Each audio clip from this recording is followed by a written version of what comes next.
So, I don't see a lot of videos regarding children in the dynamic of narcissism. Whether you are in a relationship and still in a family setting with a narcissist, and you have children with them, or you're with them and you have children of your own that might not be their children, as well as co-parenting with a narcissistic partner or co-parent. And I think this is so important. I think that there should be like a whole community, a whole, kind of support group where people can talk about this topic, and just, give each other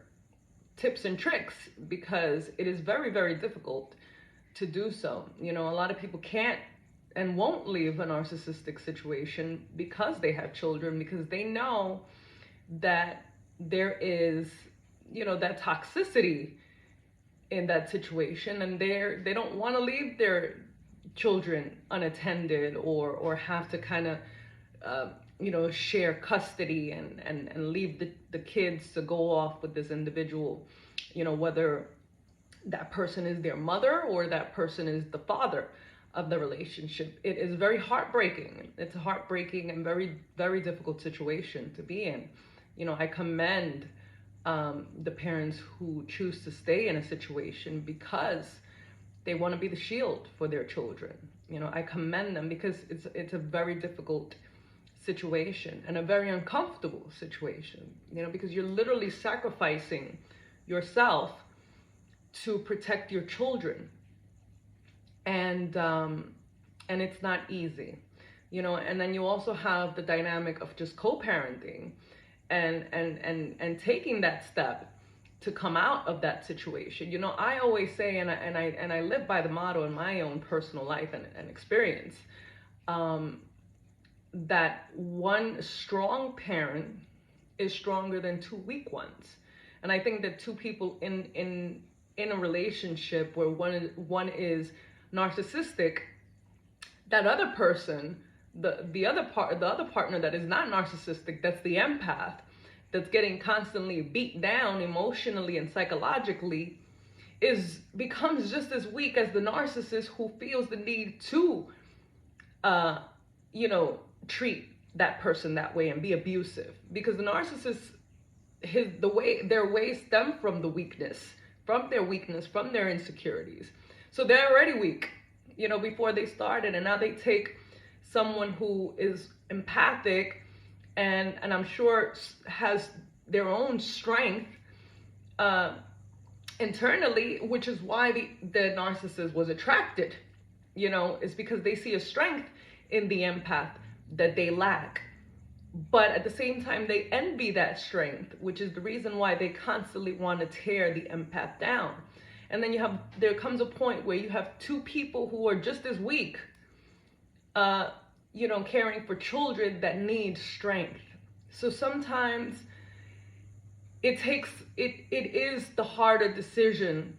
to step out of a narcissistic relationship and decide to be the one strong parent that's going to co-parent with the narcissistic individual. But then you come to a point where you find yourself lost sometimes in how to co-parent, how to still, from an external position, in a sense, be a shield and be a protector to your children, how to educate them and give them the gift of discernment with certain things that they are going to have to live,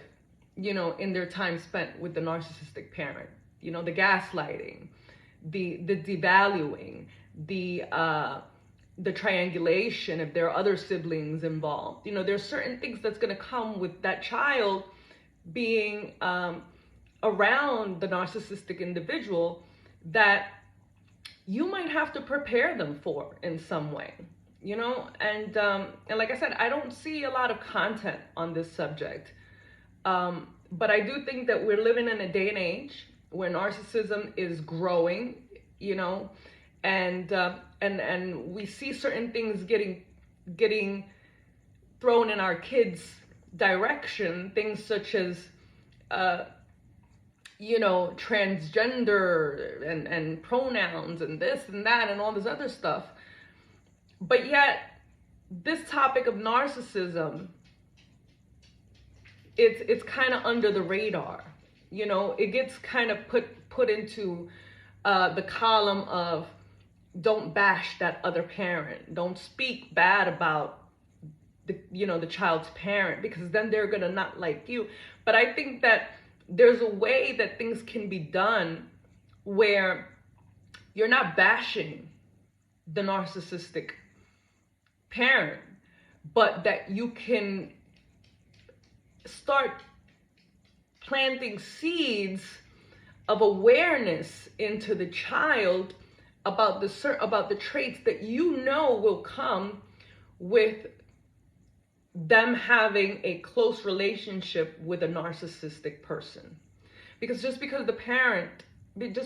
it's their parent who is narcissistic does not mean that they're not going to undergo and have to deal with the emotional and psychological abuse that comes with it. And so I think that there is a way for us to start educating our kids about certain things that are going to come their way, and what they should look for, and how to identify what they feel as their truth, so that someone doesn't come along and gaslight them and make them feel like their reality doesn't exist. Because I think as a child,